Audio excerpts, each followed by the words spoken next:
Pardon me. How you going, guys? It's 3 o'clock in the afternoon on Sunday the 6th of October, and we've swapped from the GoPro camera to my iPhone because the GoPro has only a short battery life apparently. We're still learning to use it, might have to get a new battery. But what we're doing, here we have the schnitzel I'm preparing. It's already in the lemon juice, and then see we have lemon juice right there. Fresh lemon juice. How many lemons? About 30. Maybe about 30. 30 lemons, which only filled it up to there. Not very much juice in those lemons. And here we have the meat, which is basting in the lemon juice, and of course getting covered with salt and pepper. I've already put the salt on this layer, and now I'll put the pepper. I'll get Chrissy to hold on to the camera in a minute. I don't know what you guys are like with pepper. For those who don't like pepper, you don't have to use pepper if you don't want it. And of course the pepper gives it a unique flavour and makes it taste great. For those who are into pepper, if you're like me, if you can still see the meat under the pepper, there's not enough pepper. Like when you put a pepper on eggs, you know. Look at that. Oh geez, it looks great on the camera. You guys can see it better on the video than I can see it in real life. It's fantastic. I love these iPhones. The cameras on them are great. Okay, I'll pass this over to Chrissy. Hi Chris. Hi. Okay, turning around. There we are. Okay. Dita here again. This is video 5 for today. And what we're doing is preparing the schnitzel. We've actually got it cut. We spent the last 2 hours cutting the schnitzel. Cutting the meat. I've cut up 8 kilos of meat. I've already got 4 meals in the freezer, which is 1 roast and 3 servings of goulash to be made at a later stage. And what I'm doing now is making the schnitzel. The schnitzel is cut reasonably thin, nothing fantastic. I'm not the greatest butcher in town. Make sure you've got a reasonably sharp knife. I sharpen it every time I use it on the steel. But once you've got them cut, then of course you want to hammer them. And the idea is to hammer them flat. Okay, don't know if you can see that, but I can almost see in some places I can see the camera, the iPhone through the meat. That's how thin it is. Okay. So it's thin, and we're not worried about big slices or little slices. Okay. Because once you hit them with a hammer, they get twice as big. There we are, look at that. The makes a nice little schnitzel. They're nice. The kids love them, I love them. When you put them with eggs, they're fantastic. So whether you put them with making a nice protein-rich meal, which these are excellent for, or you want to make a good potatoes and veggies meal and have everybody sit down to, schnitzel is a fantastic meal for that. For anybody from Europe who knows about veal schnitzel, you'll know what I'm talking about. If you've got a European background, you'll know about schnitzel, and you know the stuff you get here in Australia in most cases is not schnitzel. Okay? Some butchers do a fair job. If they're Australian butchers who don't have any European background, they do a poor job. Sorry guys, but you do. Schnitzel is a delicacy. You can make it a fabulous meal. It really is a fabulous meal to eat if you're into that sort of thing, if you're into savouring your food. Something you can actually enjoy, because that's what this is. This is a joy. We do this because it is a joy to eat.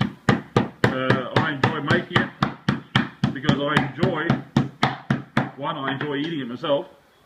And 2, I enjoy greatly watching other people enjoy eating it. So I spend time, and I will spend time making this extremely exquisite food for others to eat. My 8-year-old Tim has finally got a taste for it. My 14-year-old Francis, he got the taste for it when he was 8 or 9. partner Christine, she doesn't mind it, doesn't eat it all the time, but she was never raised on schnitzel. She's more Australian style food, which in most cases I can't eat. Too bland, not enough flavour. And then of course, a good sprinkling of salt. It doesn't matter what salt you use. If you're not fussy with salts, of course if you like being healthy, there's only one. And don't go by the brand, go by the name of the salt, which is Himalayan rock salt. Okay, it's a pink salt. Okay, it doesn't matter who sells it to you. It's a Himalayan rock salt. We've showed it to you before. It has 85 minerals in it, most of which you cannot get in food today. Okay, now salt,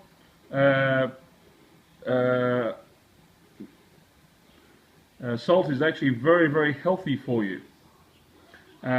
All the countries in the world that do not preach salt is bad for you, so most of the third world countries, most of the countries that do not have doctors in control, or AMA in control, almost all the countries that do not preach that salt is bad for you have much, much, much lower cases of cancer.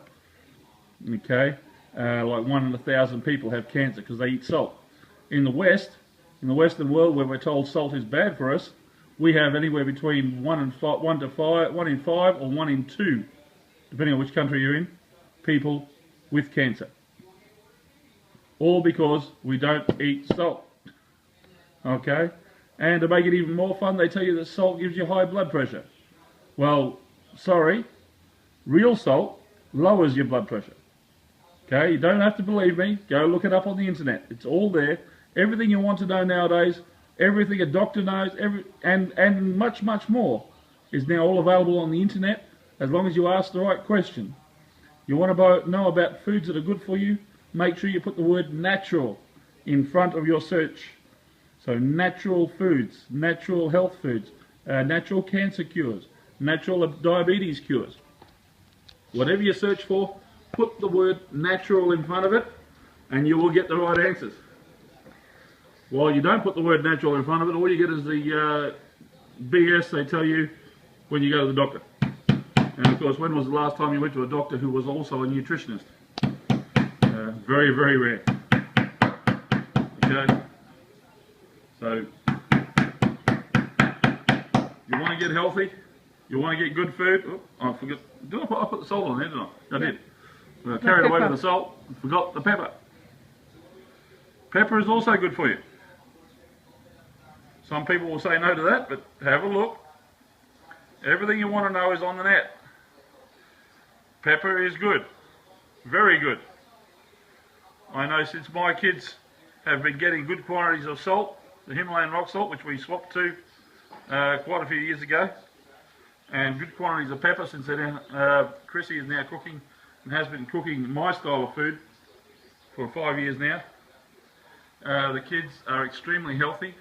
Yeah, they're a bit heavy, they're a bit weighty, but that's okay. I was 12 stone when I was 15, and there's nothing wrong with that. Once puberty kicks in and you start going out, you lose all that. I was 12 stone till I was 35. Then because of the work I was doing and the workload with the house raising, restumping, I started putting on a lot of weight. Muscle mostly. When I got sick, of course, that changed. And I've got a bit of a belly. I'm a bit heavy. But I'm reasonably happy with it. I know I've got work to do, and I'm doing that. And chasing up on the net natural ways to lose all that. Of course, with the workload I have, I don't get a chance to exercise, but I do get a chance to eat fantastic food. When you get the chance, try making this. If you're into, if you like lemons and like the taste of lemons, once again, salt once, as I said, that will kill cancer. The reason why it kills cancer is because cancer is a fungi. Okay, it is candidus. You have candidus in the body. It's in the gut. It is there all the time. But it gets out of the gut. If you eat the wrong foods, you eat a lot of sugars, man-made sugars. You eat a lot of man-made things like margarine and stuff, candida starts to go wild. It goes right throughout the whole system. And then you eat even more man-made products, and candidus then slowly turns into cancer. Candidus is natural. Cancer is a side effect that it becomes once it gets fed all this bad food that we're eating, and then starts spreading throughout the body. Okay, all you have to do to get rid of cancer, you can check it out on the net, it's all there. Thousands of videos about it. All you have to do is get rid of the candidus. Candidus is easy to get rid of. Salt, anything alkaline, lemon juice, coconut oil, hemp seed oil, hemp oil, anything alkaline, anything green is alkaline, any kale, lettuce, cabbage, all these things help control candidus. You control candidus, you eliminate cancer, okay? It's easy. So what we're doing right here, by soaking our meat in lemons, is making an alkaline meal, okay? It's alkaline, it is great, it tastes fantastic. So we'll keep on going, we'll catch you on the next video. I don't want to make them too long because then nobody will watch them. Alright, so I'll see you soon. Thank you, catch you next time. Bye.